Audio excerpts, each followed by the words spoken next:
Bum, ba-dum, bum, bum. Bum, ba-dum, bum, bum. Bum. Hello. Hello. We are not dead. So surprising, I know. I'm so sorry. Yeah. Well, No, I don't think it's surprising. I think it'd be surprising if we were dead. Yeah. More surprising of the two things. I don't know, man. The way we live our lives. If we came on here and said, since last time, neither one of us has eaten cheese, that would be surprising. Yeah, I think I ate some cheese yesterday too. You ate some cheese today. Uh-huh. We are just very cheesy people, I guess. Thank you. All right. Hi, this is Dee. This is Ray. And we're Herpetology of the Apocalypse. Yes, we are. Yes. Last week we had a mix of Dee being sick as well as dealing with work things or outside things. What? Book deadline. Yes. Dum, dum, dum. Dum, dum. I'm an indie author, but there was a group project. It's going to be a story bundle for Escape from 2026. It's what it's going to be called. I think it's May 22nd it comes out, but it's a bunch of, I'm promoting it here because I can. Okay. It's going to be a bunch of titles that are that a lot of them are alternate history, time travel. I forget what else, but it's all about not being here and now in 2026, and it's slightly sci-fi flavored. And Ray and I put together a collection of weird Western flavored time travel, alternate history, that's the other one, time travel, alternate history, and like future Westerns that I've written over the years. And it was harder than expected because I had to rewrite a bunch of things. There's some unpublished stories that I still love that I completely misremembered as having any being reader friendly. There we go. That's the word. Particularly the time one, I did not have the time loops sorted out. So now I have a document with all of the time loops sorted out and all of the rules of how the universe works for with regards to time travel in the back of the damn book. I'm very proud of that. It's an instruction sheet. Yes, it's in the author check-in. No. Yeah, it is. Oh, okay. Sorry, I thought it was different. Okay. Anyway, that one's going to be an outfit of other worlds. Yes. An outfit 7 tales of what ifs, wonders, and the Wild West. Weird West. Yeah, you had to deal with all the cover shit. It's pretty cool. I enjoyed it. I enjoyed working on it, but that was done yesterday. I don't think I have all my brain cells back. Yes. Shenanigans is going to be part of this. We prepped this for last time, but we're doing it now. And I went through this morning and reread everything to make sure I was back on the same page and went, oh, there's more things. So I don't know how long this is going to take.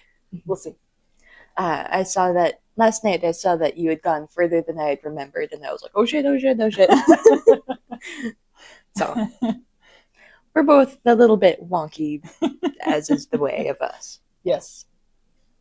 And please excuse me if I have to stop and go have a coughing fit or something. We'll probably pause, but occasional throat clings are going to be just part of the deal. Yeah.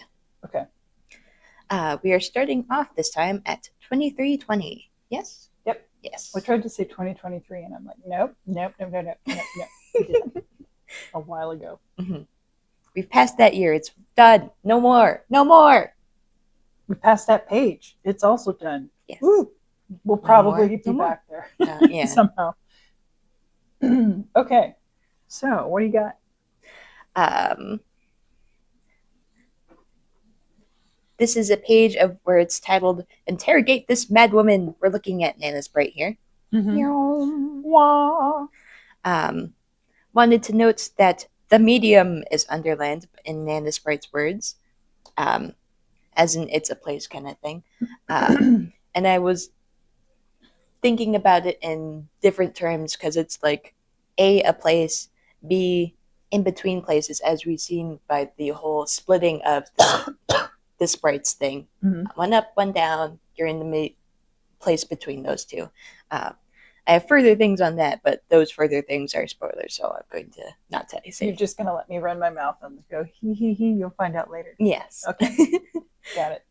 And that's pretty much what I got for that one. You? Um, when John speaks to Nana Sprite, he asks if Nana Sprite is his dead Nana, and she says she is, and I'm like, that is unreliable. Ooh. So I don't know how it's unreliable, but it is not true that that creature is exactly equal to his Nana. His Nana's dead, and there's more shit that it brought with it because Nana isn't just Nana. Nana is also a jester now. Yes. So it clearly the Nana Sprite is not reliable. Like an unreliable explainer, like not an unreliable narrator. We've already got those, but an unreliable explainer of stuff.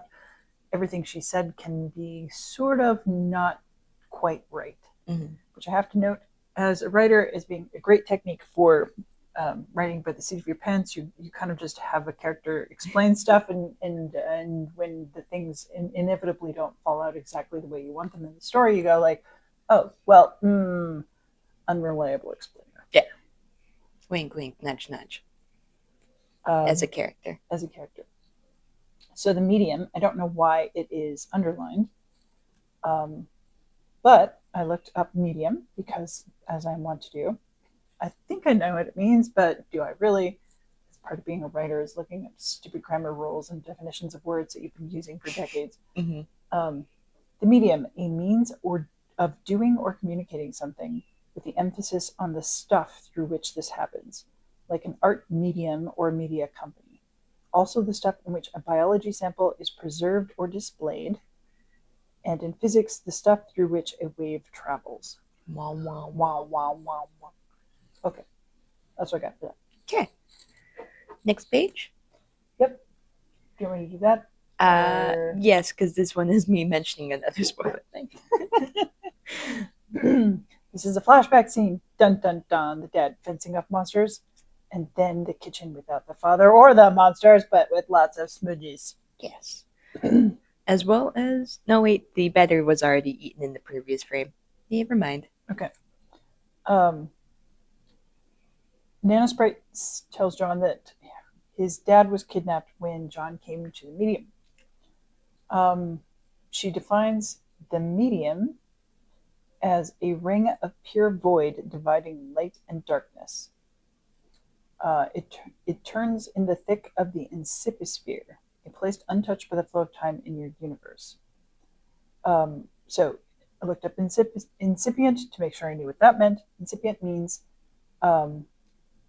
the place, or incipient means stuff beginning to happen. A sphere. I went, wait a minute.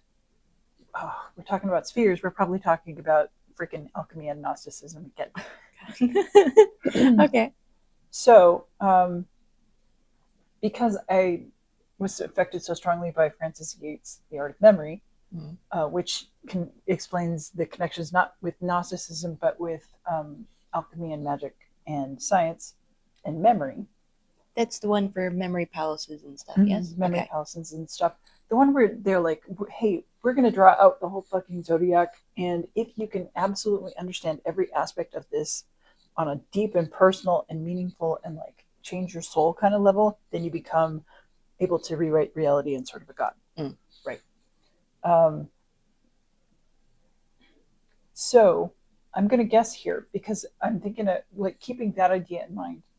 The incipisphere, I'm going to say, calling it some kind of cosmology centered on Earth or on the characters that makes them go through different aspects of reality as if they were traveling the different houses of the zodiac with the big wheels that the alchemists drew out. And when the characters know the aspects of reality on like the magical level, then they get some sort of aspect of Godhead and get the right to directly reprogram the universe.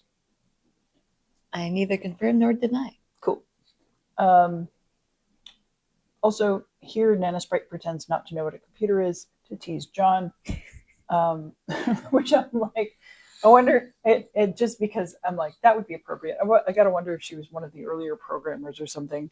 Like, granted, a grandma at John's age, canonically in the comic, is my age.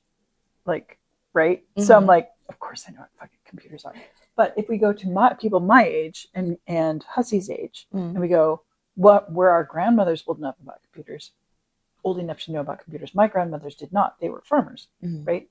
But that women of that generation were the computer programmers. We've talked about that in like the weaving and the whatnot and the punch cards. Yeah. So I gotta wonder, like, I wonder if the underlying thought there is like, she was one of the early computer programmers. Of course, she fucking knows about computers, but we probably will never find out. It's just an idle thought. Yeah, I generally don't know on that one. Okay. Neat. She also says they're not in a simulation. The game was just a way to get them into the medium. So I'm going to say the medium is probably not surrounding all of reality, because if reality was embedded in the medium, they'd already be in the medium. They wouldn't need to leave reality to get to the medium. Mm-hmm. So I think the medium is somewhere outside of reality. Mm-hmm. Possibly this, like the void through which the universe travels or some shit like that. Anyway, I'm still trying to sort out the cosmology. And that's what I got for that. With the whole implying that saying that the whole the medium is not a simulation thing, I'm going to say continually, this is bullshit, because the whole thing is a game in itself. Yeah. Okay. That's fair enough. I just spent some time saying that Nana Sprite was unreliable, and then I relied on her. Mm-hmm. Okay.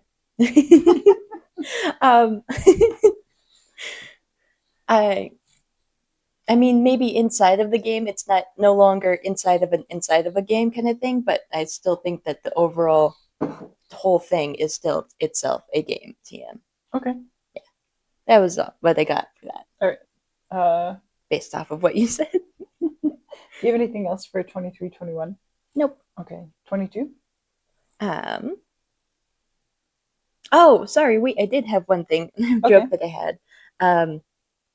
The software that brought you here was merely a mechanism that served as a gateway, from Nana Sprite. So Homestuck is in fact an isekai. Mm-hmm. Yes. Just need to put it safely into that sphere, because usually I don't think of it that way. I'm like, yes, you go from one place to another place. That's how portals work or something. But that's not necessarily how isekais work. And I was like, nope, this is an isekai. Yeah. I tend to think of isekai, just because I'm not as familiar with them as you are. I tend to think of isekai as first the person dies, but that is not necessarily true, correct? Mm-hmm. Like, it's usually correct, but that's not the essence. It's that you go from one place to the other. Yeah. Some of the earlier isekais, like Inuyasha, was literally, hey, there's a well, and you travel back in time. It's kind of an isekai on that one, but not necessarily what most people think of it, because it's like not traveling to another world, just traveling in the past. But it usually counts because of the whole, hey, there's monsters in this place, but not usually in your world kind of thing. But back in the day, it used to be more so a, hey, there's a portal and you'll have an eventual way back kind of thing. Yeah. So what's the difference between that and Portal Fantasy, like Narnia? Or is it just a relatively direct translation? Relatively direct translation, I think. Okay. It usually is probably like a Eastern versus Western kind of how the style fonts kind of thing. It seems like so it seems like with a Portal Fantasy, and I could very well be wrong here. Mm-hmm. The Western, because I've read way more Portal Fantasies than you have, just on the Western side. It seems like you are entering into uh, on the Western side, you're entering into a metaphor, and on the Eastern side, you're entering into a simulation or a video game. Mm. So, like a novel or something like that. Would that then make like, hey, I got put into like Minecraft? That would be an isekai for you? Mm-hmm. Okay.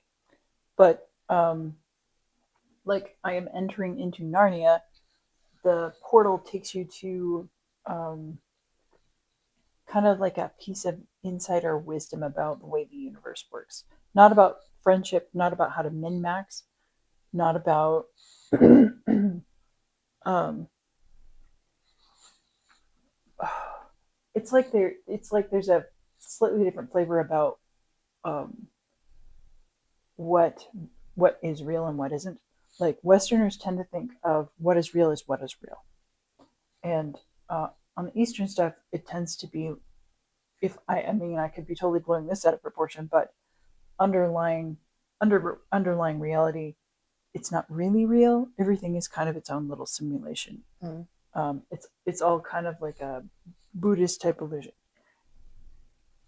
And if you dig hard into a lot of the Christian stuff, you get to that point too. Mm-hmm. But the presumption, like in the modern literature, is that reality is real. And so when people talk about Lord of the Rings and stuff, they're talking about a place that should be treated as really real, Mm-hmm. and not as a place that should be treated as metaphorical. Mm-hmm. But then you get portal fantasy where you can go into and out of that world, and that changes things a little bit. And they're like, this is a parable. This is a lesson for you to learn. This is a way of you to get away from the whole reality is really real stuff and explore something more on a spiritual level. Mm.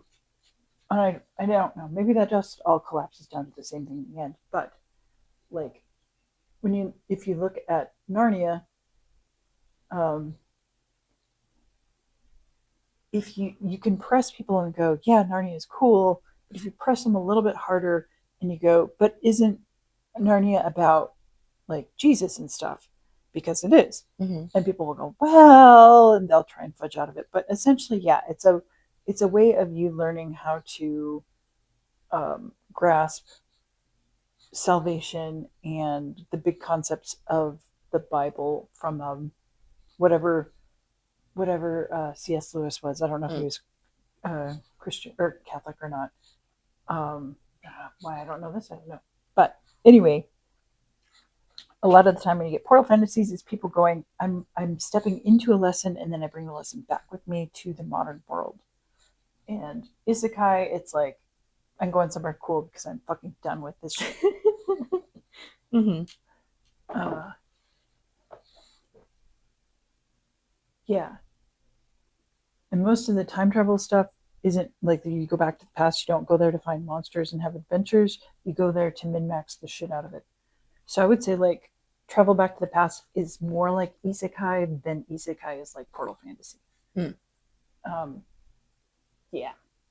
Like even the lady, Diana Wynne Jones, the one who wrote Howl's Moving Castle, she had some really cool portal fantasy stuff.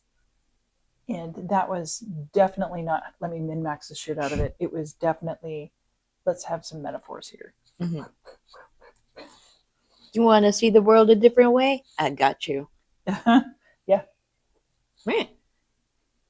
I did not realize that. Thank you. Anyway, impromptu lecture that I don't have enough research on. All right. As is the way. As is way. Oh, 2322. That's what we're on. We've made it 2 pages. Woo! The song that plays is Skies of Skya by Mark Hadley again. Hi, Mark Hadley. There are 7 gates, which vaguely reminded me of the whole 7 deadly sins versus 7 heavenly virtues.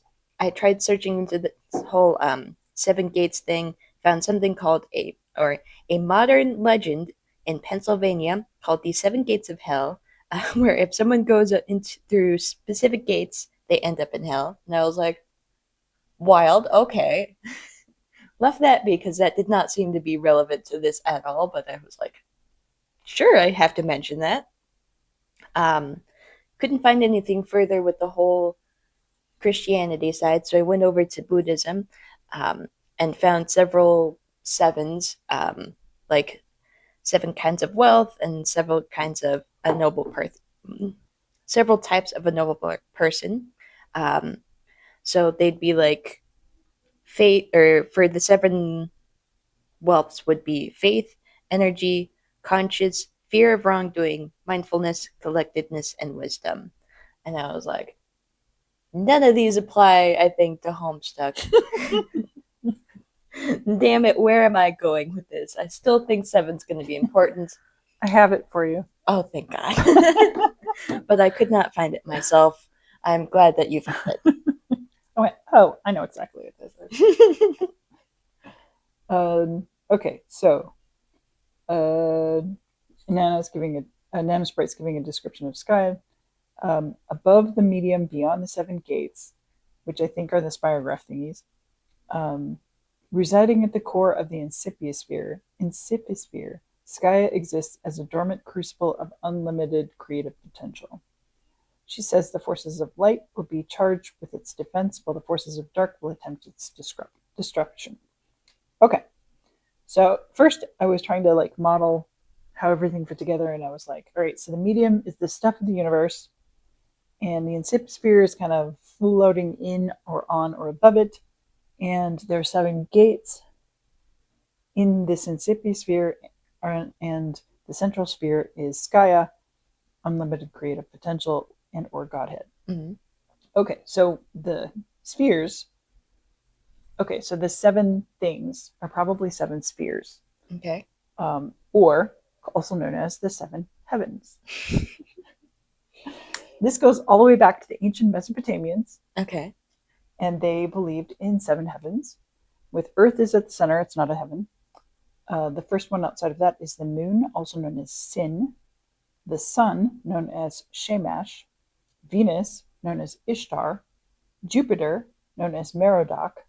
Mercury, known as Nebo. Mars, known as Nergal. And Saturn, known as Ninip. I think Nurgle is a Warhammer god for pestilence or something. Yeah, I think so. Anyways, continue. So these the spheres. So we're looking at the celestial sphere stuff. Mm-hmm. The spheres like surround each other, mm-hmm. Like an onion, and things attach to it and spin around on it, right? And the things that attach to it and spin around on it are planets. Mm-hmm. But the planet is also the sphere. Okay. So you have this invisible wall of energy or matter or like vibration of the universe or something. And it is a rock, like an object in the sky. It is also a god. It is also a level. And it's also a day of the week. And they're also ideas. Okay. So ancient Mesopotamia, the ideas were not quite as strong, kind of the same way the Greeks went from the Titans. They were like, Oceanus is the ocean. And then they went to Poseidon. They were like, Poseidon is kind of chaos adjacent.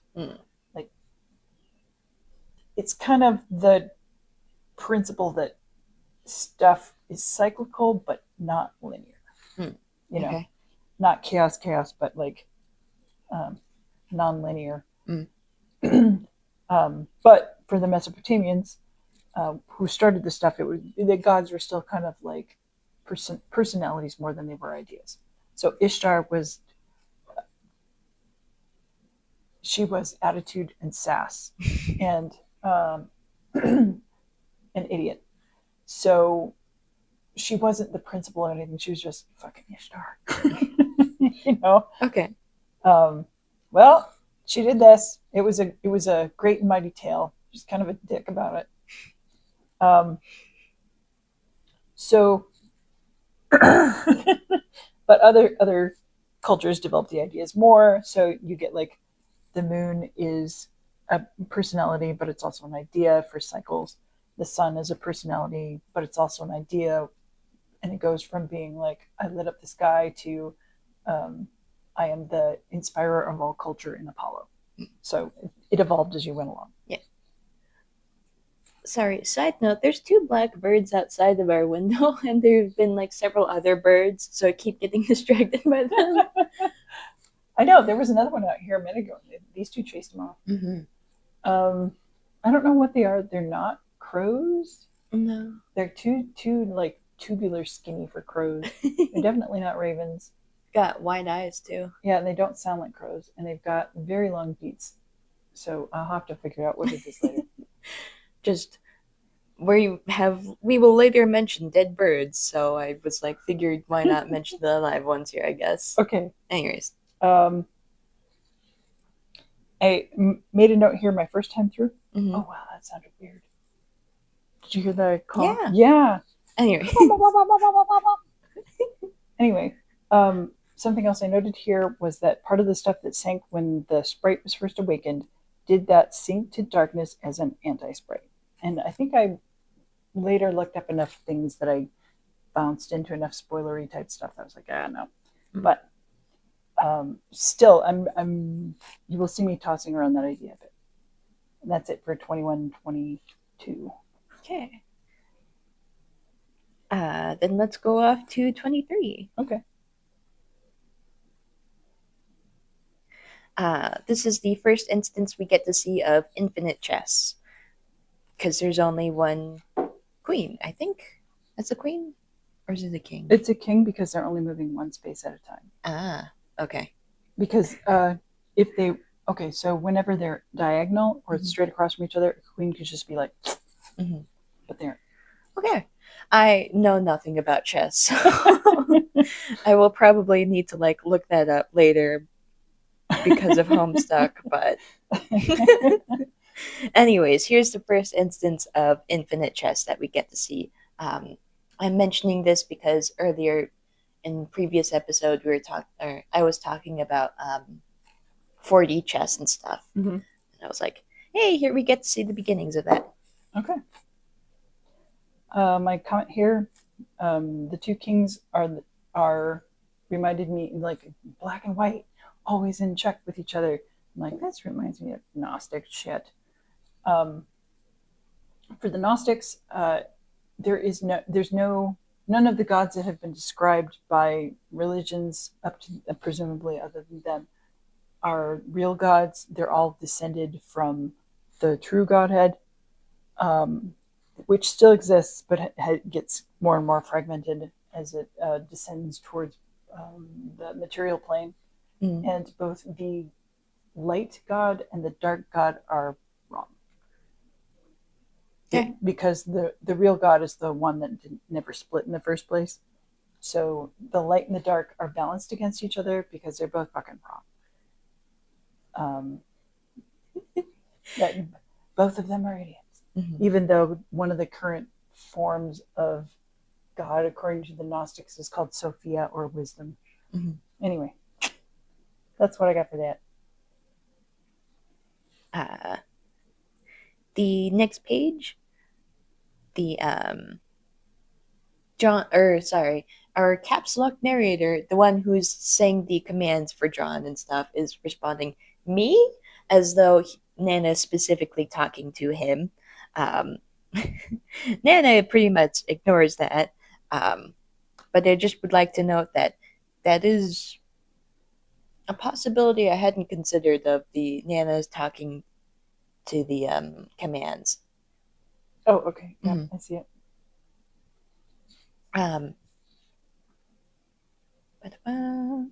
Then we get to see the actual chess pieces split even further, like you were mentioning earlier of the whole gods thing, splitting.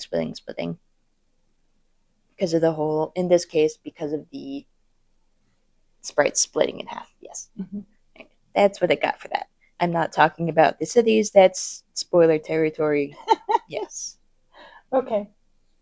I noted that 23-24 shows the prototyping of the sprite split into light and dark. Dark sprites fall into a purple city and the light rises to a golden one. We see shale imps. The board with the chessboard, it grows bigger and more pieces are added. Nana adds that the kernels are housed in an orb at the top of a spire. There are 4 spires each, light and dark. Once all 4 kernel pairs are in place, then the real war begins, with the forces of light destined to lose. Okay, this began the journey of me and kernels. I went, pairs of kernels. Huh, that sounds familiar. So I looked it up and was quickly drawn into a rabbit hole of mathematics. And trying to sort out what things actually meant.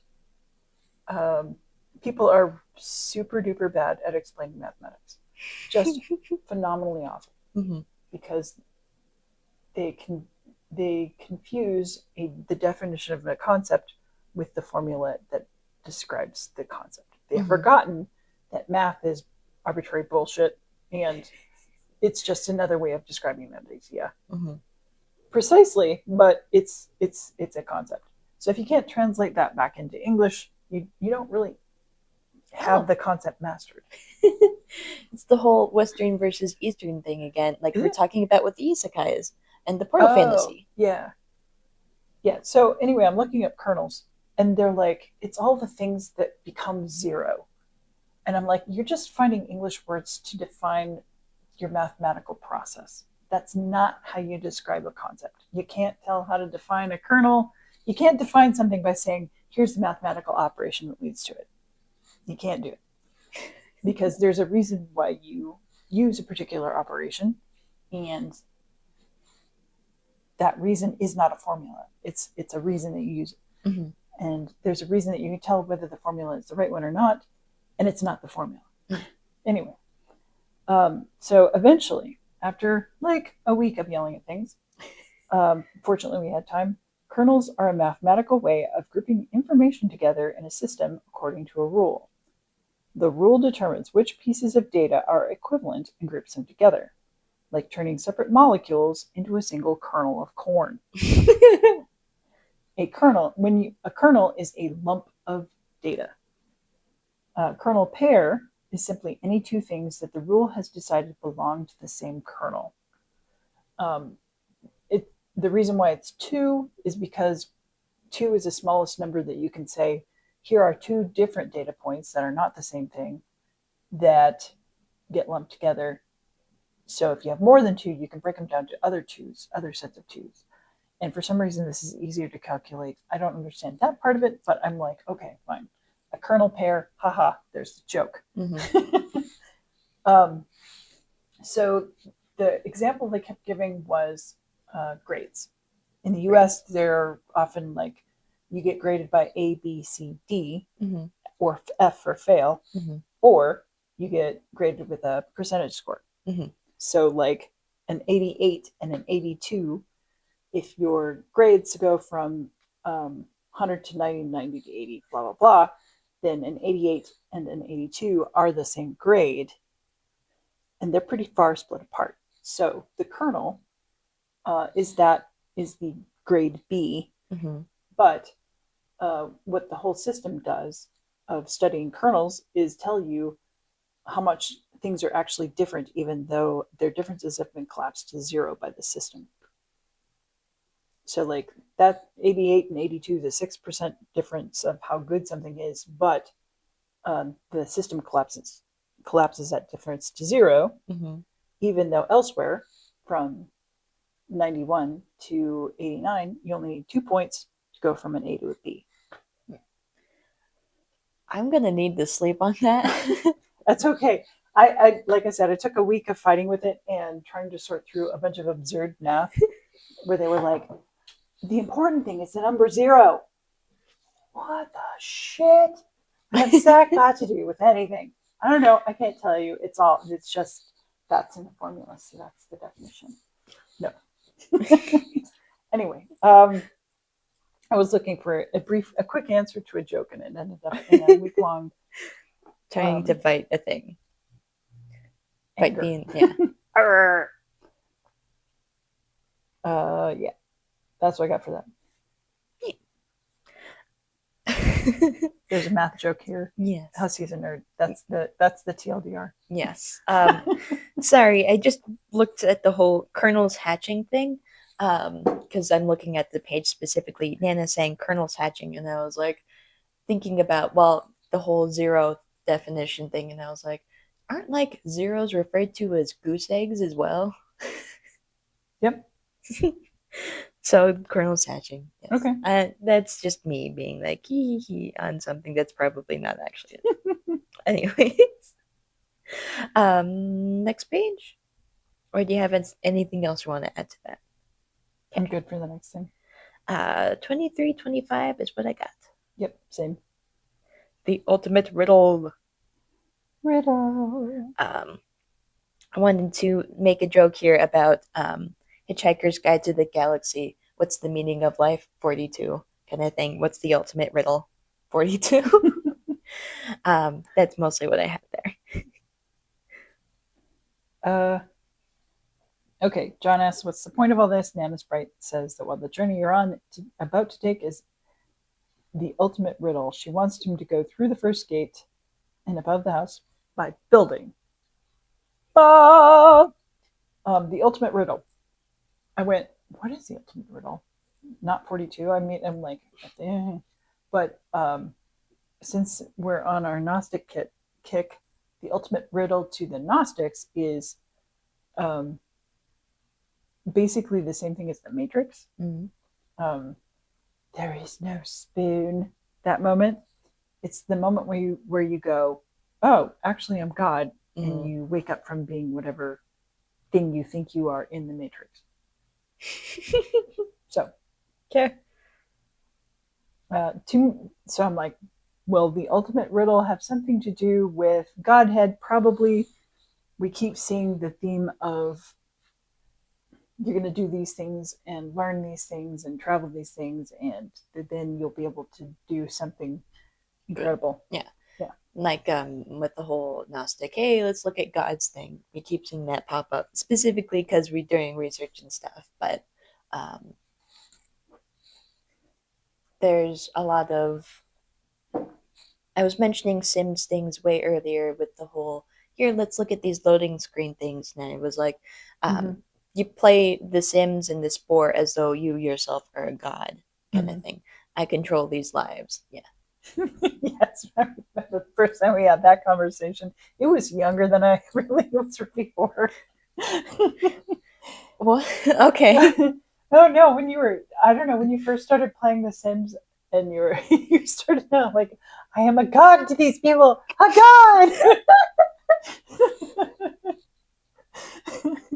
I don't remember that, but great. Like, why are you doing all these awful things to people? I am a god.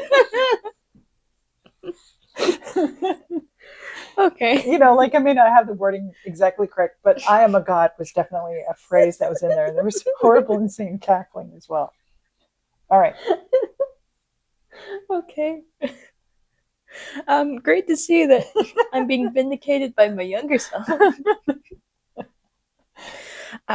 Also want to note preemptively that the building is A, literal for you build from Nana's thing, A, literal, and B, going to be an architectural nightmare. I really hope so. I mean, it's been very funny whenever they've tried to build something so far. I'm like, if we don't end up trying really hard and then hitting a wall and then having to like do the bootstrap thing where the stuff that was supposed to hold you up on the ground doesn't get yanked out, I'm gonna be disappointed. Okay. Shenanigans will be yes, I am hoping for shenanigans. 2326. I'm gonna start this one. Okay. John, hearing that the answer to this is building, starts dancing excitedly. Nana says the battle between he says the the battle between good and evil seems irrelevant, but the point being, build the house, rescue the dad. Mm-hmm. And I went, yes, John is a hammer.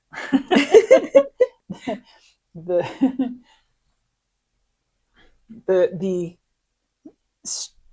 the Strafe Specibus and is Silodex is a hammer, and man, is that appropriate. Okay. Nana Sprite says they can't save the Earth from destruction, though. Rip. Rip. No hero's quest for John. My notes reset while I went over to the other no. page, so I'm currently scrolling down as much as I can to get back to my place. 2327. We'll dip back for you. Nana Sprite says Earth is done for, but that John's purpose is more than that. What is it? Who? John's dancing, slows around, and stops as he's like, oh no, the end of the Earth. I think it's kind of funny that for a couple of frames here, like Nana says stuff, and we don't get John's reaction until the next frame, and he reacts on a purely physical level. Yes. I had skipped 2326 to talk about 2327, John's arm, as he hears about the whole he's not allowed to rescue the Earth, and he goes like, his deflating arm thing is just no hammer for you. Yeah, no more hammer for you. I thought it was very cute. And I was like, sorry, John, no saving the world like an action hero. Which I was like, oh, he thought he was going to save the world like an action hero because he watches so many movies where that's exactly what they do, kind of thing. Yep. And I also wanted to note that the command prompter / narrator or whatever says, yes, I will have to agree with the float tag about that. And I was like, float tag? Sure. And I also wanted to note that the command prompter also has knowledge outside of what John knows himself. Mm-hmm. And that's what I got for that. Yeah. Okay. So what I have for a bunch of this following is it's mostly just shenanigans. And I describe the shenanigans, but I don't really get into it. So I'm going to lead on these, and because I don't have much to say, and I think you do. Maybe. Okay, so 28 and 29. Nana praises him, says she's going to bake him some cookies, and then the Betty Crocker logo shows up, floats in the air, throbbing. John does not want any more baked goods. Go for it. Oh, okay. Right. I was like looking at 28, and I was like, where did the throbbing Betty Sprite or Betty Crocker thing go? But you're on the next page as well. Yep. Anyway, so 2328. The Nick Cage poster has been gooed, specifically blue, from Nana Sprite. So we get to see once again the whole blue goo being associated with things with John. In this case, the Nana Sprite. The same way that earlier we got to see the apple be blue and stuff, and I was like, oh hey, I guess that leaked into you, lady. Literally. Also wanted to note that Chuck Norris had died recently, March 19th, 2026, just because of the whole poster thing. And I also wanted to say, yeah, that's mood on being tired of cookies if you're tired of baked goods in general. Yeah. Then for the Betty Crocker page 29, I was like, does Betty Crocker make cookies? And I went on a little rampage of looking through that. It's more so like cake mix turned into cookies rather than cookies directly, surprisingly. But that reminded me instead of Spam butterscotch cookies, of to which is something I had researched a while ago because I was trying to like look up spam specific recipes, was looking at the website and was like, hold on, sorry, sweet things, cookies? And I went on a whole searching on that. I have yet to make them, sadly, mostly because I don't have any butterscotch and because I don't know if I can get Dee to eat them as well. I don't know if I'll have the stomach to be able to eat all of those cookies. You just make a very small batch. No. So my other thought is, hey, if you ever want to make prank cookies, have at it. I may Well, I You bet. probably should not inflict it on other people. No, myself, you should like write it down. You should put that recipe in there. Oh, yeah. I mean, because okay, so if nothing else, what'll happen is we'll go, where the hell is that recipe for spam butterscotch cookie? Oh wait, I know. It's on one of the herpetology videos somewhere. Got it. Cool.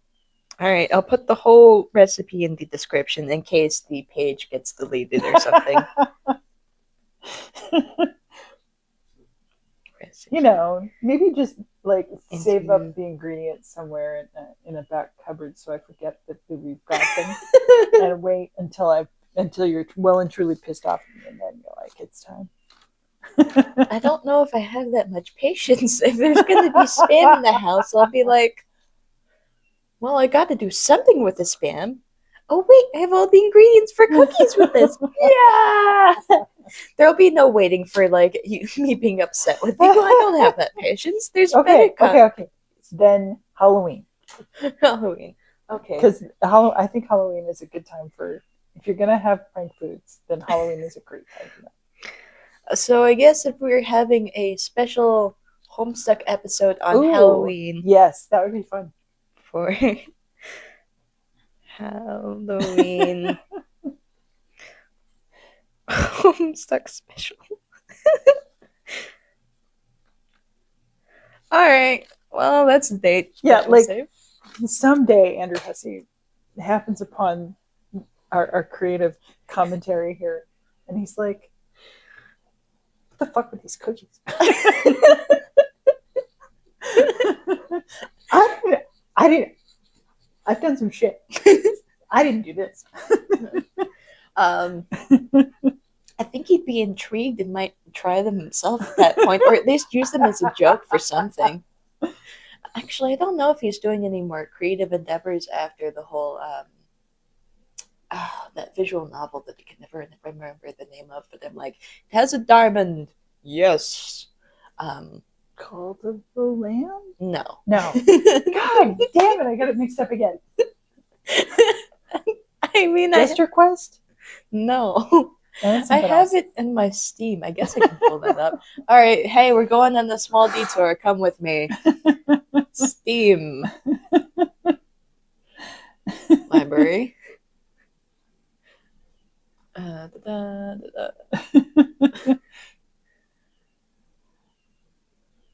Will I be able to find it? Ha! Cyclonials. Cyclonials. Okay. Yes. Yes. All right. With the diamonds. Yes. I don't know if Andrew Hussey is doing any more creative works after Cyclonials, or at least it seems like he was going to take a long break after that. Yeah. Or at least that's the way the story itself seemed to apply at the end. If you have not read, played, or whatever Cyclonials, hey, maybe this is a recommendation for that. There's weird things like Insane Clown Posse, except if you like Insane Clown Posse, this goes farther on that than other things Hussey has done, I guess. If you like Indian food, this is like no longer spicy, but like India level Indian food. I don't know. I got an advertisement appearing on my laptop. That's terrible. All right. Anyways, thank you for listening to us. Do you have anything more about Betty Crocker or anything else on 29? Not anything I am allowed to talk about. I'm so sorry. Okay. So I'm going to cover from the chunk from 30 to 33. Okay. John doesn't notice that Rose is trying to contact him. 30, 31. Rose hits him in the head with the box via S-verb to get his attention. 32, we have a quick flash sideways to Rose at the crypt. She is reading her game fact, and it says she's not sure when she found time to write what is already there. And so I went, okay, are there multiple Roses? And 33, a close-up of Jasper's, and no sass from Jasper's at this time. That's what I noted. I have something on 32. I just wanted to say, this one's just a small kind of thing. Either that book is larger than I thought, the book that Rose is leaning her laptop on top of, Mhm. or Rose is shorter than I thought, in which case I said, haha, shorty. Look, she's got her legs crossed. Mm-hmm. They're crossed in a really awkward looking way. Yeah, but she's got like the book, then a pillow on top of that, which she sits on top of just to be equal level for her lap to the thing that was holding the sarcophagus earlier. Yeah. Well, So, haha, shorty. Shorty. All right, fine. I will be right back. I'm gonna go get the package outside the door before I be paranoid. Yeah, an Amazon delivery guy just brought us some stuff. So I'm gonna go sum up. The next chunk is from 34 to 39 or 38. Let's go 34 to 38. Okay, we got a bunch of stuff apparently. Okay. 2334, we are back to John. He's still refusing the cookies. Yeah. And here goes on a brief temper tantrum. 35, he has a pillow over his face. He's still refusing the cookies. 36, the plain carrot inputter, not the equal carrot, but the plain carrot inputter, so that narrator calls John stupid, and the narrator, or that person says John is stupid, and the narrator says that person should work on their manners. And then 2337, more about the stupid. Mm-hmm. And 2338, more temper tantrum. The hammer is broken, the statue is broken, glass and the wise guy are on the floor. Okay. 2334 for me. This is where we first see John shaking his head as he refuses the cookies. His hair, not all of it moves. Like right there and there and there. Those all stay the same. Meanwhile, most of it like moves. So okay. Like you see on his head, his bangs here, here, and here. Those just stay the same, and I was like, huh, neat, weird, all right, kind of thing. Then 35 wanted to note that John has 4 fingers here, and I was like, did I already note that? And I just forgot about it, but I looked through my previous stuff and did not see any notes about me saying, hey, John has 4 fingers or anything like that. Mm-hmm. Then 37, we see once again John's 4 fingers, except this time he's using his middle stump for flipping the finger off. And I was like, damn, those are some tiny ass fingers. And he's also doing it towards the reader, and B, while most of his face is off of the thing. There. Was like, so even John has shenanigans with the actual meta here. Mm-hmm. Yes. Then 38, where the command prompts is saying, for the last time, I command you to get the cookies, boy, kind of thing, where there's a shift in caps lock to small lock and stuff. Mm-hmm. And I was like, hey, finally, the caps lock is found. Then 39, which we get to see black hands typing on a keyboard, as well as the commands and prompts being written and the caps lock being hit and stuff. I wanted to note again, hey, 4 fingers. Mm-hmm. Did you want to go off into the vagabond area or no? Yes. Okay. Also, note on 38, we get the cute little red exclamation mark over John's head. Anyway, go for it. Okay. Off to the wayward vagabond. Vagabond. His pressing of the caps lock has opened a little... Oh, is that why that happens? Oh, yeah. It goes chunk, and things fall out of it. I didn't make the connection. I was just like, these two things happen. They aren't necessarily No. causation. Sorry, I didn't mean to spoil you on that. Um, Like I should have anyways, seen it, but all right. our wayward vagabond, in the way of the exclamation marks, has his own little question mark this time. Little beep, beep, beep Yep. kind And of like thing. his head means forward for it. Mm-hmm. It's so cute. Yes. I was like, I wonder if that plant kind of works as like a Wally reference, since the whole here is the last plant thing, or plants, because we were previously saw the outside of this area was a desert and Mm-hmm. stuff. I was like, plants and deserts, or little pot thing.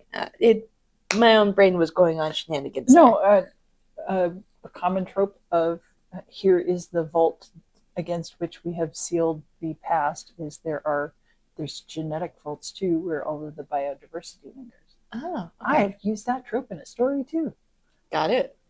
Um, Good to know. Mm-hmm. Uh, I have stuff to say about this. yes, I'm not there yet, though. Okay. I'm not letting you have it yet. All right, I scrolled down to the can of beans and mustard, and I was like, are there actually cans of mustard? And yes, there are. They're Canadian, for one.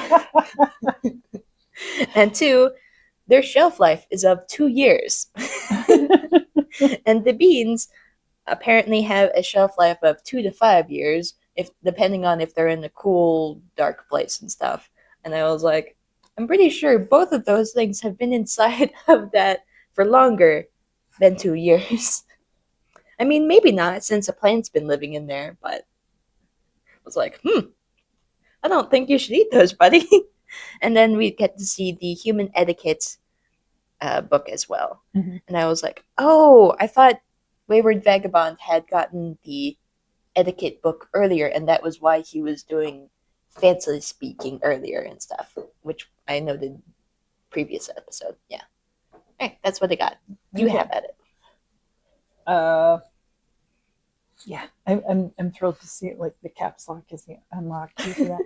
Look, as soon as you calm the fuck down, we'll give you some resources. Oh God. Okay. Also, it's caps lock. It was locking the door. Oh God. All right. Safe pops open. Plant, books, and cans, mustard greens, or mustard and beans and mustard. I went, are those mustard greens? No, maybe not. And human etiquette. The thing on the cover is called a monstrance. It is a container for the host in the Catholic Church for display purposes. Oh. The name comes from the same roots as demonstrate. It's not monster, it's demonstrate. The host is usually a small white piece of unleavened, that is, like no yeast, bread, with a plus sign shaped cross pressed into it. It's called a host because during the ritual of Mass for the Catholics, the bread becomes a sort of singularity, where it is both the physical body of Christ the God, as in something that is outside the universe, and inside the universe at the same time. Host comes from Latin hostia, or sacrificial victim. Damn. I never want to host the party again. But the joke here is that human etiquette is the same as divine law. Even though human etiquette is not a stable system that exists outside of the universe as well as inside of it. However, the root of etiquette, which goes below the joke, is that rudeness and politeness are the same thing. They are both different ways to describe the relationship of cooperation or threat between people when some of us are assholes. Because how do you communicate, I will not hurt you, I am on your side, when one or both of the parties is lying? You do it through etiquette, because people who intend to hurt you and who are lying about it tend to behave differently. They just are not able to adhere to certain rituals. Okay. Yeah. So, like, knowing the difference between piss the fuck off and piss off. Yeah. That's human etiquette. Okay. That makes a lot of I read a lot of villainous manga. Mm-hmm. Um, so hearing it described that way for etiquette and stuff makes a lot more Mm-hmm. sense for like why they're so why are you doing these etiquette things wrong or whatever and stuff. Yeah. Yeah, and etiquette stuff is the villainous stuff. Most of it is branched off of Jane Austen and the Regency period. So like Regency romances with the pretty dresses and the royalty and all that other stuff, and the fighting between families and blah blah blah.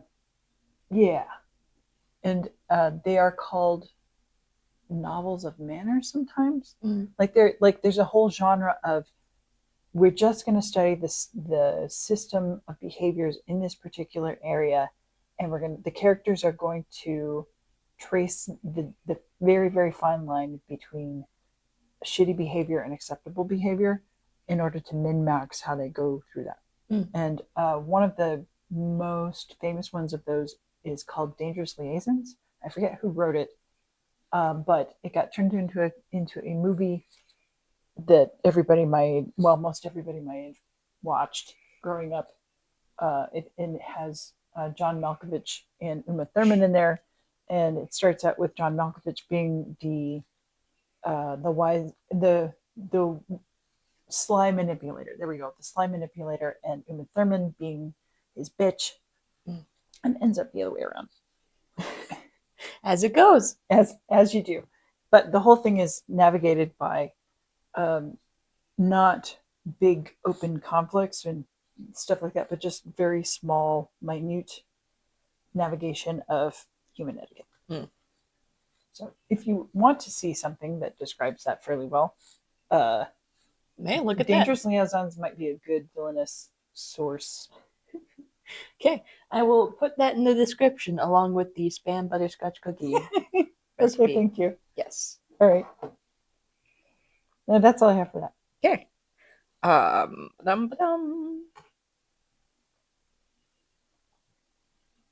Okay. 2340 is what I next have. Okay. Which is the next page. I will say this now. I looked at the giant wall of GameFAQ thing and I went, fuck that noise. And focused instead on the fact that Rose also has 4 fingers. And I went, I'm just going to assume now that everyone has 4 fingers unless specified otherwise. Okay, like, look at it though. It looks like an NC Escher thing where you're like, this is both. Is this 3 fingers or is this 4 fingers? It's the elephant foot thing of like, how many feet does this elephant have for that illusion? Mm-hmm. Yeah. Anyways. Yeah, that's what I had on that page. Do you have anything you want to say on the whole GameFAQ thing? So I do. I have lots actually. Okay. I don't remember what it is. I'll find out at the same time as everybody else. It's implied that Rose from Now both did and didn't write this. Mm-hmm. She admits she may have been hasty in advising people, blah, blah, blah, not to bother with the prototyping process.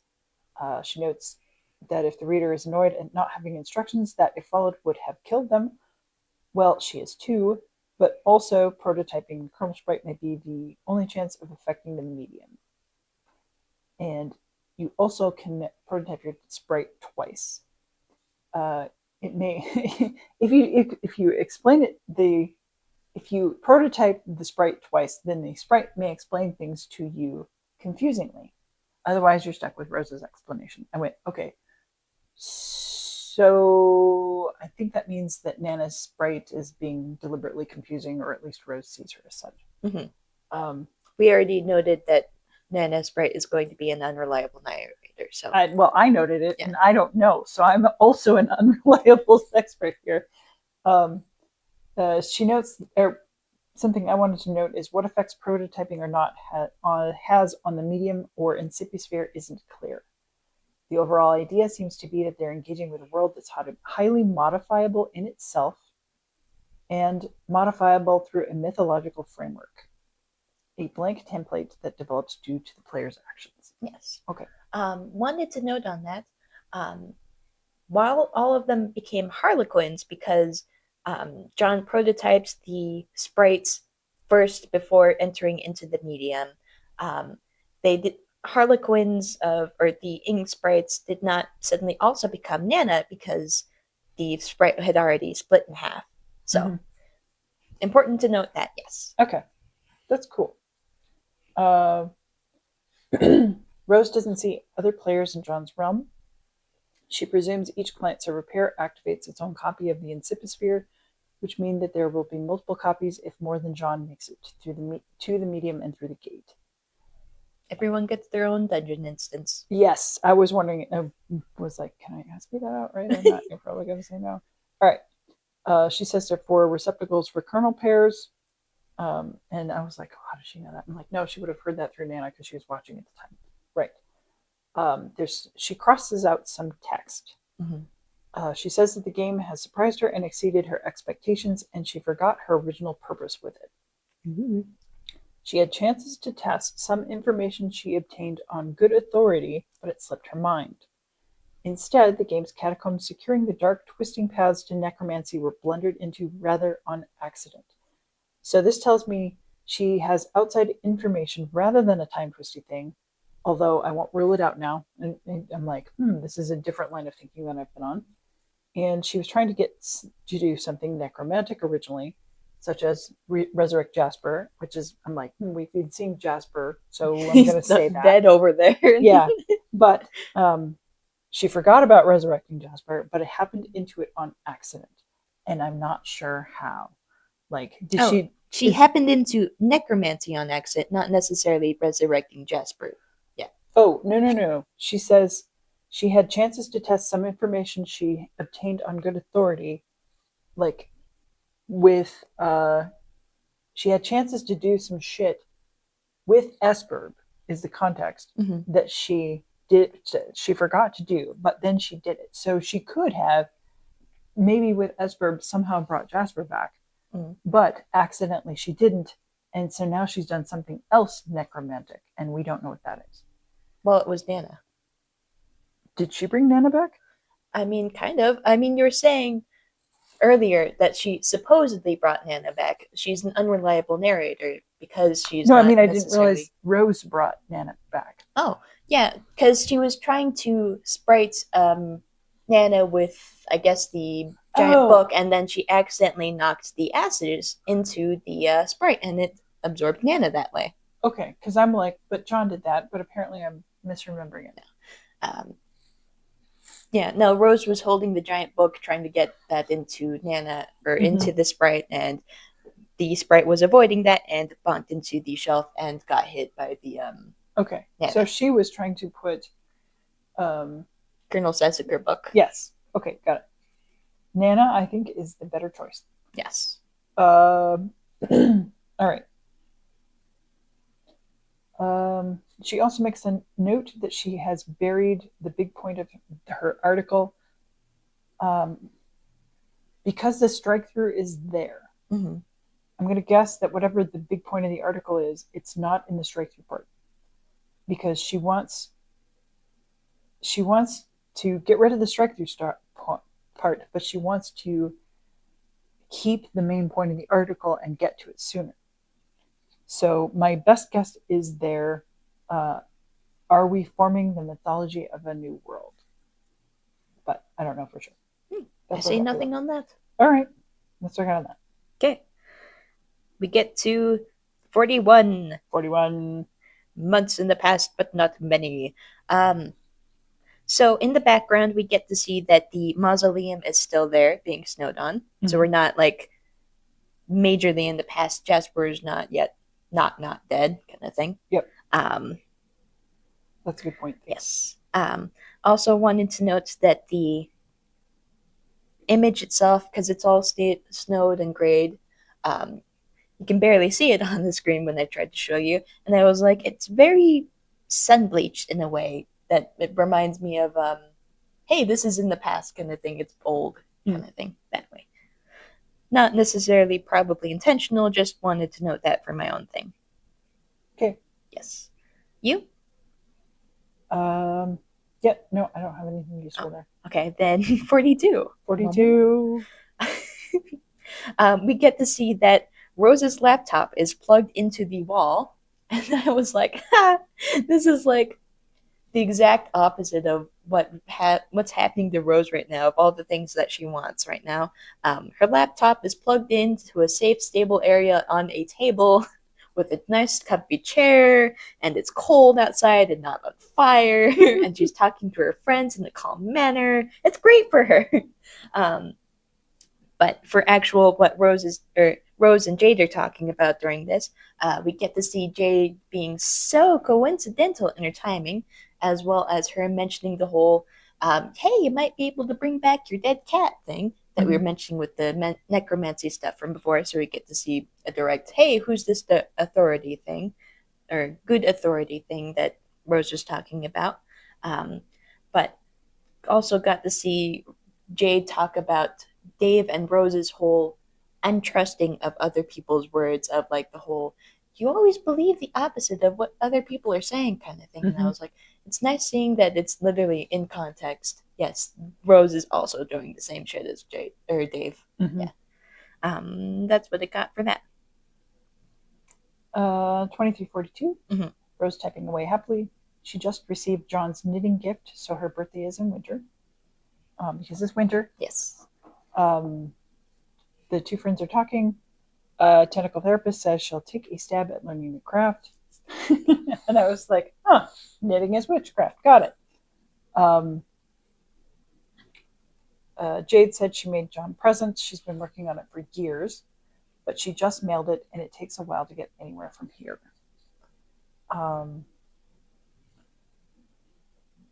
Tentacle therapist says, in turn, she will make something with strong sentimental value that should burn him. I was like, what? And Jade says that Rose is hard to shop for, but offers a tip for bringing Jaspers back to life by playing the game. Rose says she's going to order a copy of Knitting for Assholes. It would be a shame if she ran late with John's present. And that's about it. I just was like, there's something going on here, and I'm not entirely sure what.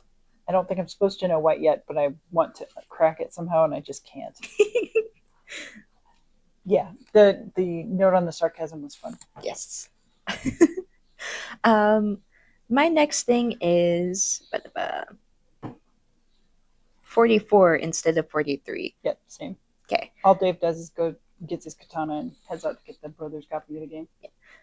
So 44, we get to see the animation and stuff.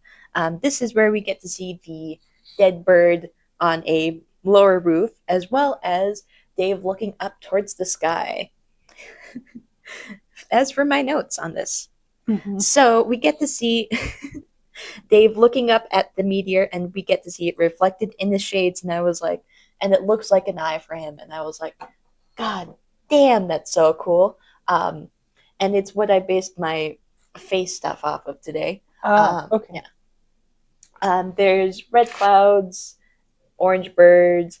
I got eyebrows that are black to orange and stuff. I was like, I want this to look like a very angry face today. Not necessarily because I'm ever angry. I just was like, it goes very well with that whole "a red eye of death staring down at you from the meteors" kind of thing. Yep. And I just was like, this is so neat. I have to do my makeup on that today. But as for the actual apartments, so I'm going to say that Dave's apartment complex is copy and pasted, like this whole city, copy and pasted, similar to the way that John's is, except risen. And I was also thinking the same thought of Rose's forest area is kind of like a invisible barrier kind of situation for like in a game, or it can also work as a great render distance limiter, for the same way that like Silent Hill has the whole fog thing. You're only allowed to see past this area. There's a zombie game that kind of does a whole bunch of foresting in the same way that Rose's area is limited in the same way. I was like, oh, neat. Get to see that in practice in actual games. What's the game? Project Zomboid, I think. Okay. Yeah. Anyways, point being, I was looking at the buildings and I was like, how many levels are on these buildings? Are they even allowed to build that high? Kind of thing. Um, And so I was looking up the build height limit for skyscrapers and stuff. Saw that there's in the United States a rebuttal presumption not to build antennas over 2,000 feet. I looked at rebuttal presumption, and it's not necessarily a law against it, but more so a you have to present evidence that you didn't do this thing. And I was like, I'm not getting that, but okay, kind of thing. But it's by like airplanes and stuff. Hey, don't build this high, otherwise we're gonna knock into your fucking antenna. Um, but I looked at the dead bird level, and I was like, at minimum, the dead bird level windows, there is 8 levels of building and stuff, and I was like, I'm pretty sure that they're not like majorly high in the sky because I don't think they're 2,000 feet, but they're at least like 80 feet high, kind of thing. Presume that each level is 20 feet, so 8 levels would be 160 feet. Yeah, but still not that 2,000 feet. Yeah. So maybe over the build limit, but I'm not sure.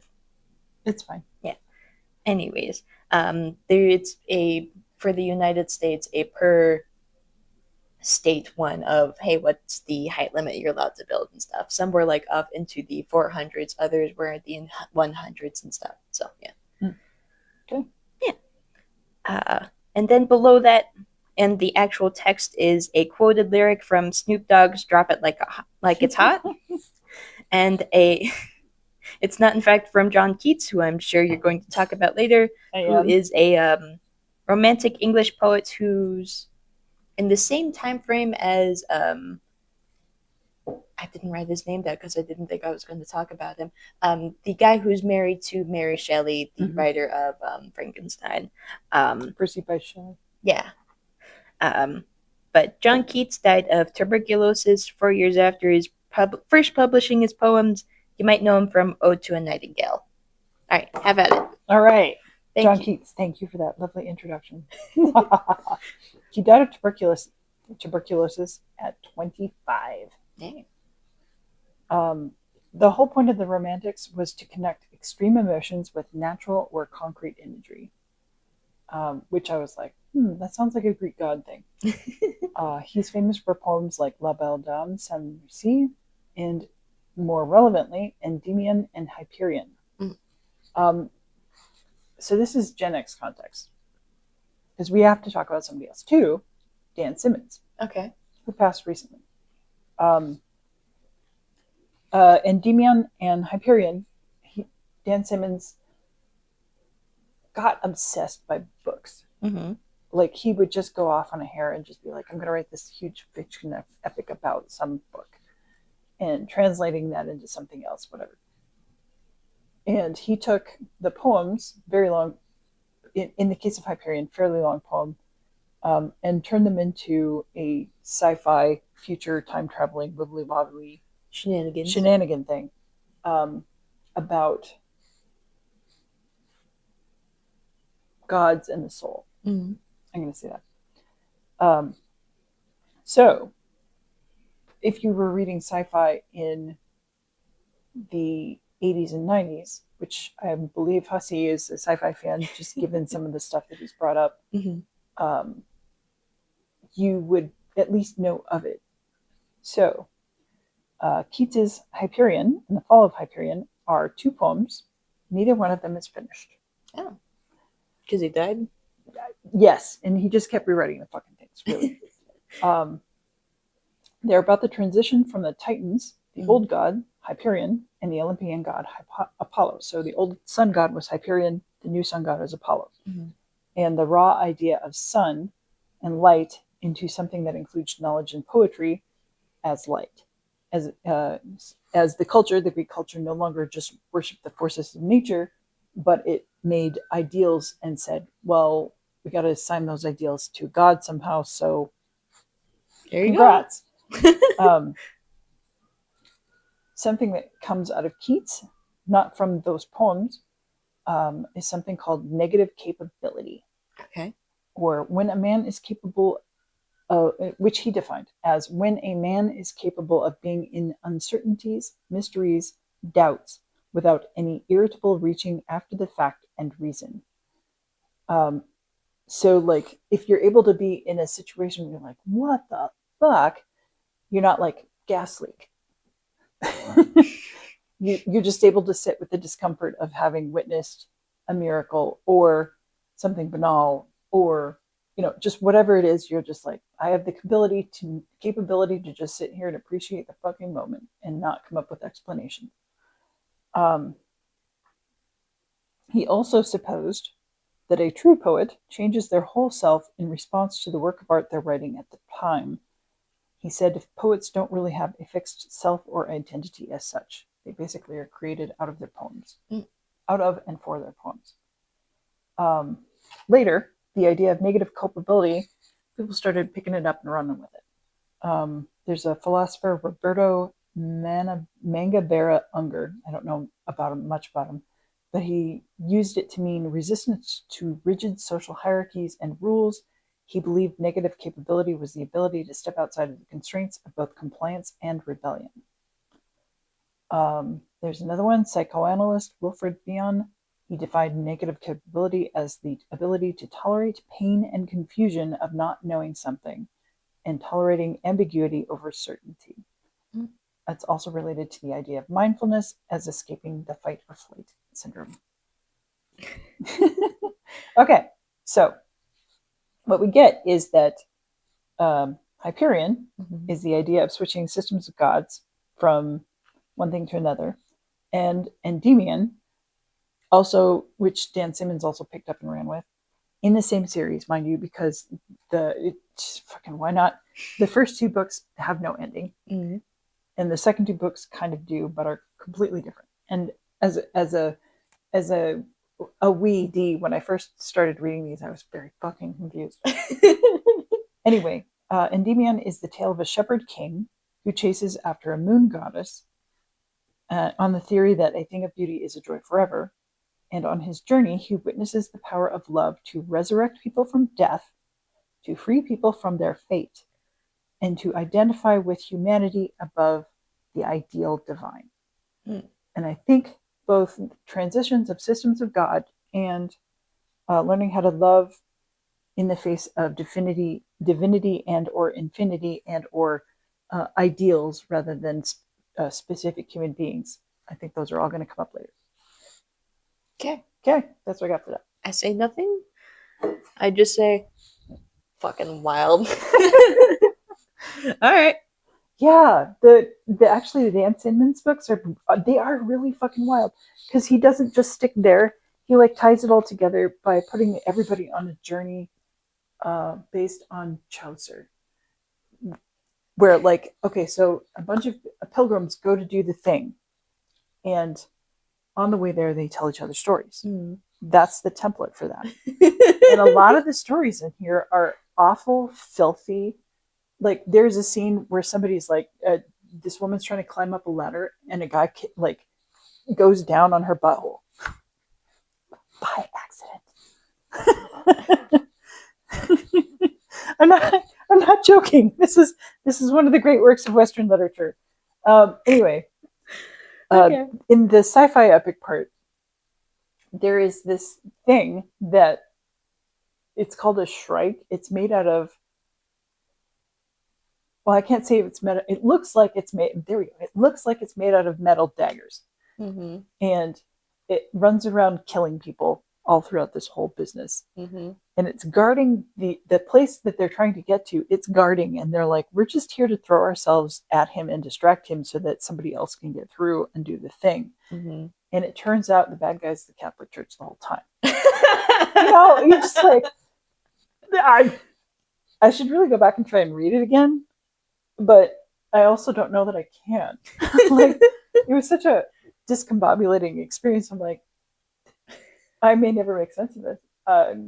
Okay, I like it, but does any of this stick in my mind? Not really. Anyway, 2345, unless you got more commentary on that. No, my next thing is 2348. Okay, look. 45, Dave has to move one of the puppets so he can go through the door of the living room. 46, enters another room and sees a friendly, familiar face. What did I write that fucking for? That makes no sense. Oh. Like, I looked at that and I was like, Sweet Bro and Hella Jeff, that's the style. That is 100% the style of Sweet Bro and Hella Jeff, but that's neither of the characters.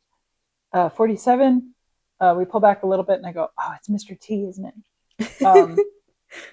His brother has taken over the living room. I was like, why does his brother dominate the living room? And then I realized they're in a high-rise apartment in a city, and I'm like, how many bedrooms are there? Mm-hmm. There is a chest for storing the locale, a purple doll with a long nose, sound equipment all over the place, and apparently the futon is what Dave sleeps on. So no, Dirk, the brother. Dirk. Brother, okay. Yes. I didn't know his name was Dirk. Oh, sorry, that's me. Anyway, 48, more living room, chair, desk, futon with the essay and green puppet's butt sticking off one arm, video game controls, second doll beside Mr. T. Oh, and I was like, who is that? And then, oh, fuck, it's Chuck Norris, isn't it? Yeah. And he has no pants on. Which is the whole thing of, hey, he died.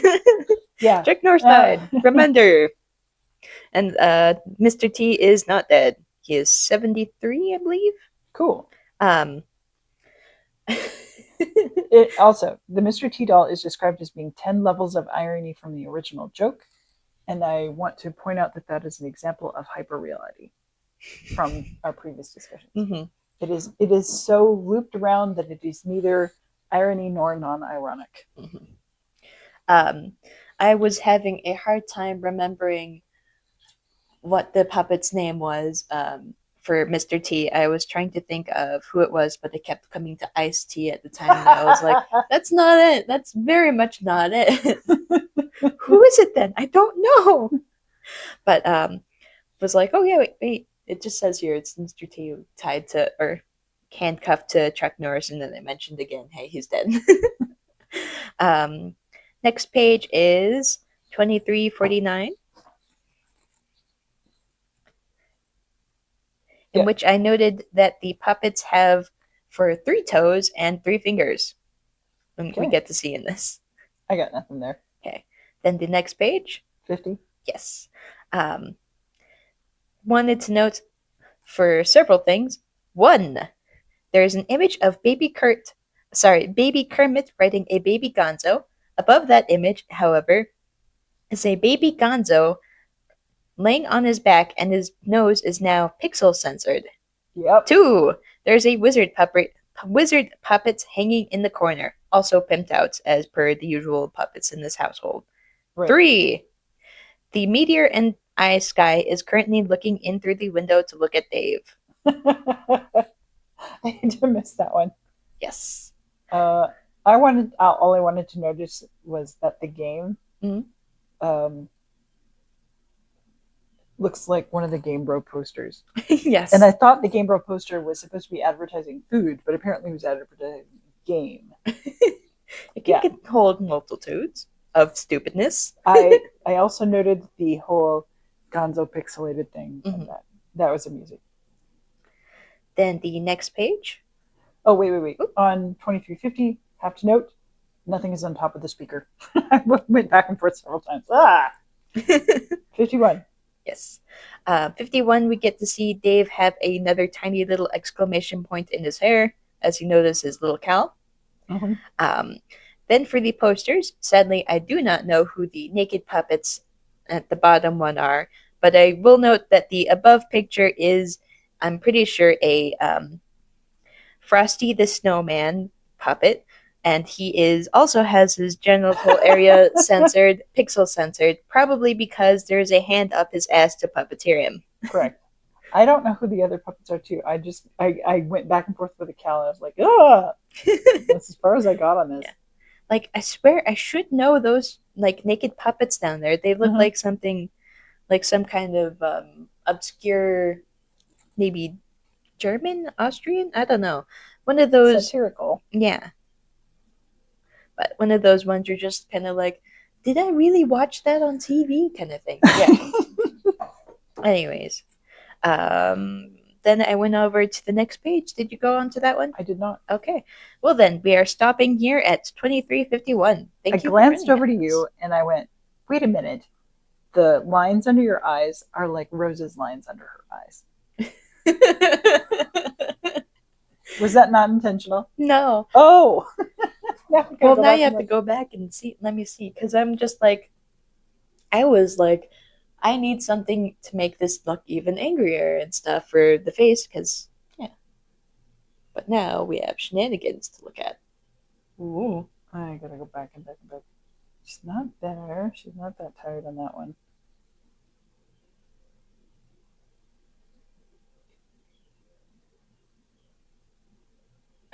It may take me a minute. Okay. So wrap things up on your part.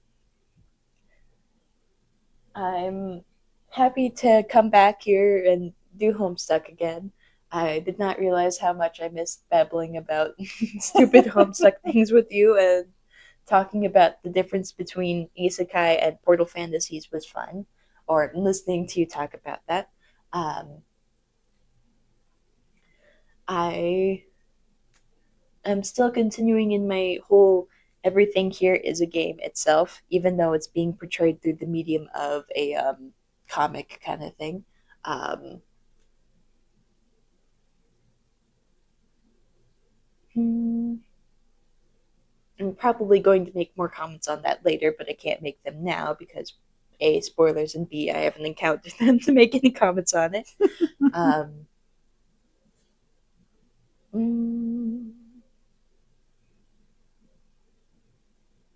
I do have to wonder if the sprites sort of act as a tutorial in a way. Like once you actually get into the medium, you have passed the barrier of are you going to live or die? Now you get a tutorial kind of thing, or a helper or of some kind. Um,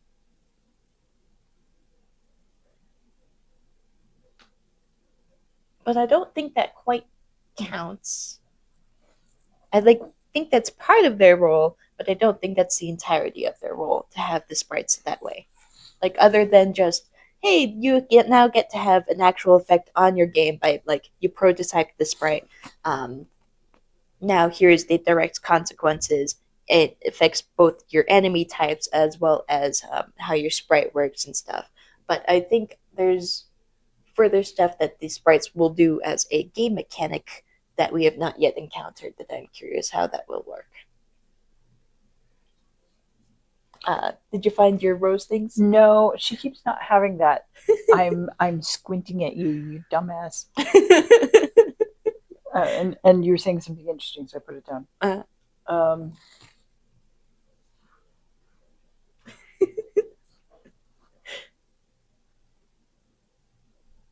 Yeah, I'm not. The sprites are kind of a mystery to me, and I think that's okay. That's meant to be what we're doing now. I think I'm not wrong necessarily about the whole Gnostic thing, where two idiots from the same same general idea with the light and the dark, and it seems like it's based on no answer from Rose, but like the fact that she was talking about it. It seems like the fact that there's a difference between a prototype sprite and a two prototype sprite should be significant. Like the first one, John only spoke in fleur-de-lis as well. Yeah. Here's John. So like the jester stuff happens, and then they end up in the medium, and then the sprite splits, and this part of it goes down, part of it goes up, but also part of it remains in this nanosprite. Nanosprite is more sophisticated than the stuff that splits. Yeah. So nanosprite is different than whatever came before it in a The before were information essential. packets, and now we have the actual. Once the information packets have been sent away, now we have the thing that can be worked on as a system. Maybe I don't I don't know. know. But like it seems like if light and darkness are going to battle, they're not going to battle yet because they split apart, and like the not really fully fleshed out parts are good and evil. Mm-hmm. You know, light and dark. Those things, they're not specific. They're very vague and they're mushy. They're black and white. Right. And but like nanosprite is a specific. Mm-hmm. So I go like there's black and white, and those two things are split. But there's also Nana, who is not black and white. She is mischievous and helpful. She is both things together. Mm-hmm. So I don't know. Yeah, like if you're gonna have a in between the two, a medium of those two sprites, you would think gray and stuff, but we've gotten a whole different color off to blue. Right. And it's not a I am sometimes wise or I know the difference or even I just don't care. It's no, both good and bad are the same thing, and then I'm just gonna fuck with you. Yeah. In the nicest way possible. Mm-hmm. Yeah. I don't know. It's really hard to even wrap your head around this. Yes. I think, sorry, going back to the whole tutorial character thing, in Undertale, there's a character whose name is Toriel. She's the tutorial character. Okay. You didn't know? Oh no, my god. I did not. I was just like, Toriel, as in Taurus, the bull. Cool. There are so many puns in that game. Toby Fox used to work with Andrew Hussey, as I've mentioned before, and it really comes out, especially in these stupid puns that make you go, "Oh, you bastard," kind of thing. So, anyway, so Toriel the tutorial. She is a character who you get to see in the beginning, and if you go to the true end, you get to see again in the ending and stuff. Mm-hmm. She doesn't follow you along through the whole journey, but she does go kind of thing. And I think it's an interesting way to mess with having a tutorial character be throughout the journey thing, because you can still call her cell phone technically. She won't respond to you during the journey and stuff, but you can still have her be part of your journey and stuff. And I think we will see further shenanigans involving, hey, how does this tutorial guide come with you on this journey and stuff? Okay. I'm not saying further things because I'm avoiding spoilers as much as I can. Sorry, but I think there will be interesting things specifically looking at her with tutorial eyes on that. Okay. Anyways, that's what I got. But do you have any things you want to wrap up?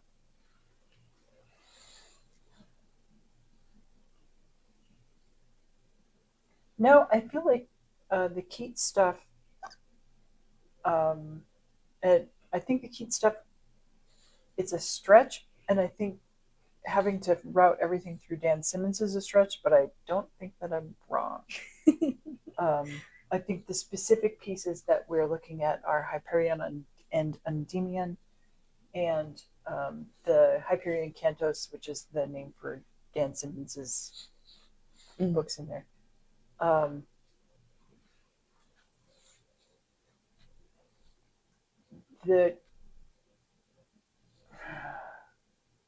The cosmology is still escaping me. I'm like, we kind of have vague little snippets, but we're just in the beginning. We don't have the full shenanigans yet either. Yeah, so he hasn't gone through the first gate. So I'm guessing that each pathway through the gate is going to go into a realm of specific lessons, specific traits, some overwhelming changes that feel like they make no sense whatsoever. I feel like we're going to end up more on a portal journey as we go from gate to gate to gate than necessarily an isekai. What we've been talking here, where like each gate is going to take us to some sort of metaphor, with like presumably the first sphere would be the sphere of the moon, but I don't know. Maybe the different spheres don't map it exactly. We won't be seeing like Nurgle the sphere, but maybe we will. Who knows? Um, yeah. Nope. I don't. I'm like I'm really pleased with the sphere stuff, and I'm really pleased with the cute stuff. Okay. Okay. I, as per usual, not say anything. Okay. Good. Oh, hey. Oh, yeah. We finally got the Corkboard corkboard up. up, and Ray is starting decorating it. We've got some pieces up. It looks like we might have to tape some of the paper ones down onto Yes. something and give them a little more structure. But I'm assuming that some of the packages that we got have the thumbtacks, and I was like, finally, I'll be able to put the Hello Jeff correctly. Yes! I mean, it's enjoyable that it's floppy because that's how it goes and stuff, but I'm also like, I would like it to not be folding in on itself, thank you. So I guess you'll see further things with that later. Yes, but of course I ordered thumbtacks that are from. To be seen later. Anyways, thanks for joining us. Thanks for joining us. See you next time. Yes. Bye.